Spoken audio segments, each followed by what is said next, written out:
It's Vladimir Putin.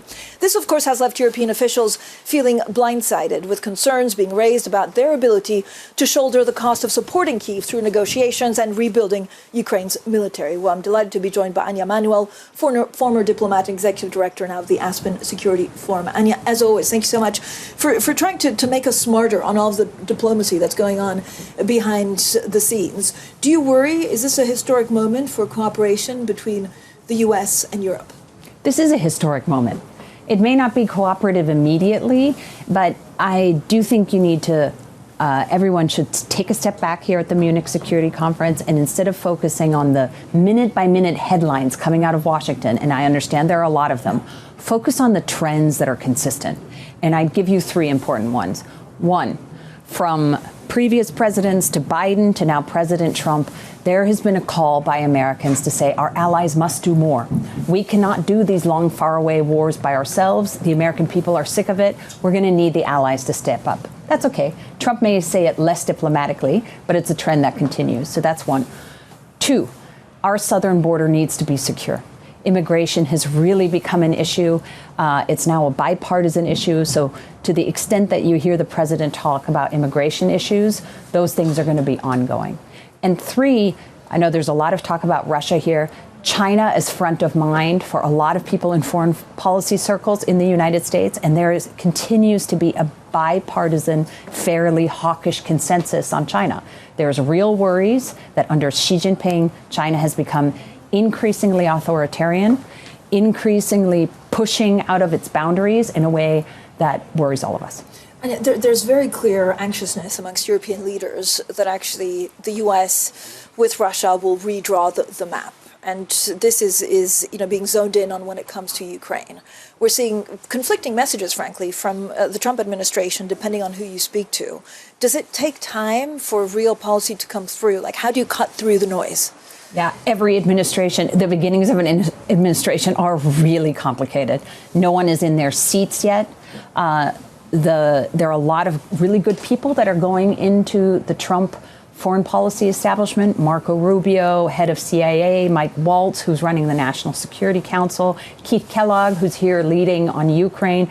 Those are really good, smart, seasoned people, very thoughtful.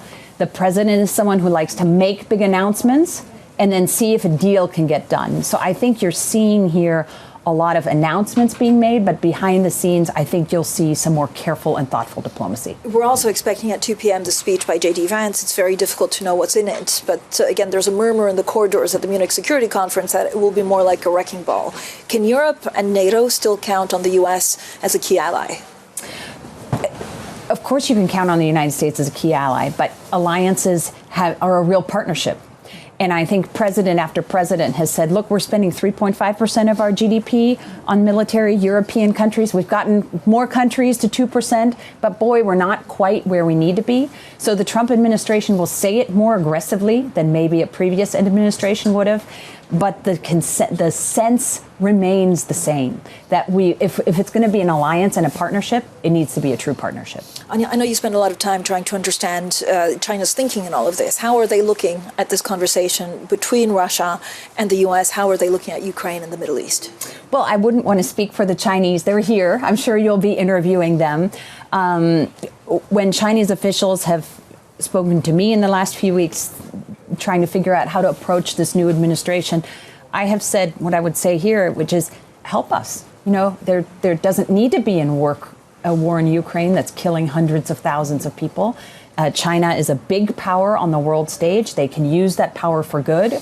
And if they can use their good offices behind the scenes to get a lasting, sustainable peace that's right for the Ukrainian people, then that's a good thing. You know what I feel is very different from other administrations is that between the deal and diplomacy, there's quite a fine line. So you don't really know ever what the end game is. Like we've seen, with Greenland, what we've seen with maybe minerals in Ukraine. How do you navigate that?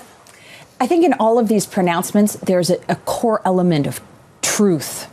And that's the thing to focus on. So if you talk about Greenland, all the headlines were Trump wants to take over Greenland. I think when you dig beneath the surface, there's a real concern in the Arctic about what the Russians and the Chinese in particular are doing. I think the Russians have dozens of icebreakers. I think the U.S. and NATO together have something like 2. there are real concerns about security. There are real concerns about critical minerals and where are we going to get them if the Chinese keep cutting off our supply.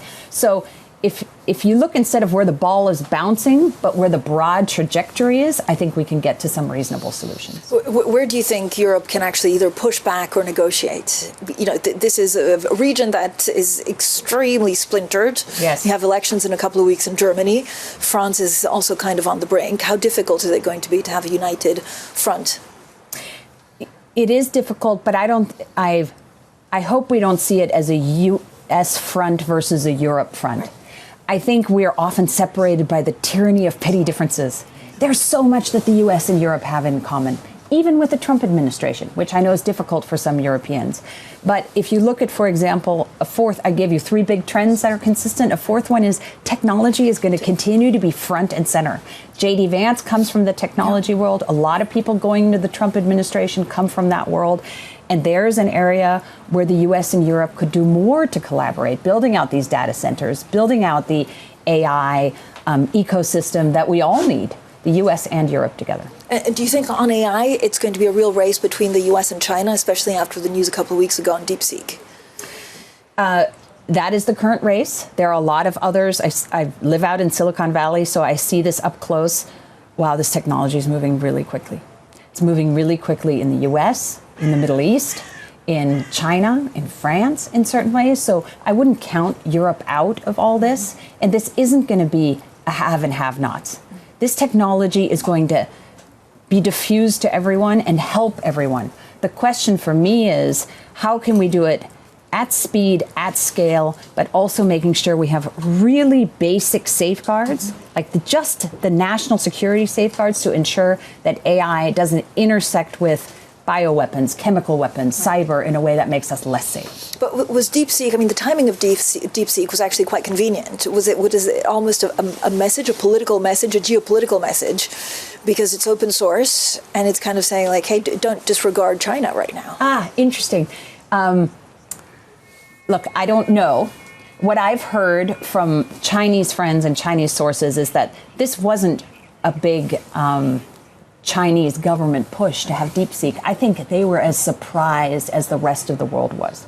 And it just shows you how fast this technology is moving, how more and more is possible with less and less compute. By the way, DeepSeek wasn't trained on $5 million. That was maybe the final training run. So there's a lot that's still unknown. But no, I don't think this was the Chinese government saying, hey, look at us. They're running fast. We're running fast. The whole world is running fast. Anja, thank you so much for joining us. I know you have to go to a panel. Anja Manuel, they're the executive director at the Aspen Security Forum. Plenty more to come. We discussed Trump, tariffs with Bloomberg's head of economics and government, Stephanie Flanders. That's next. And this is Bloomberg.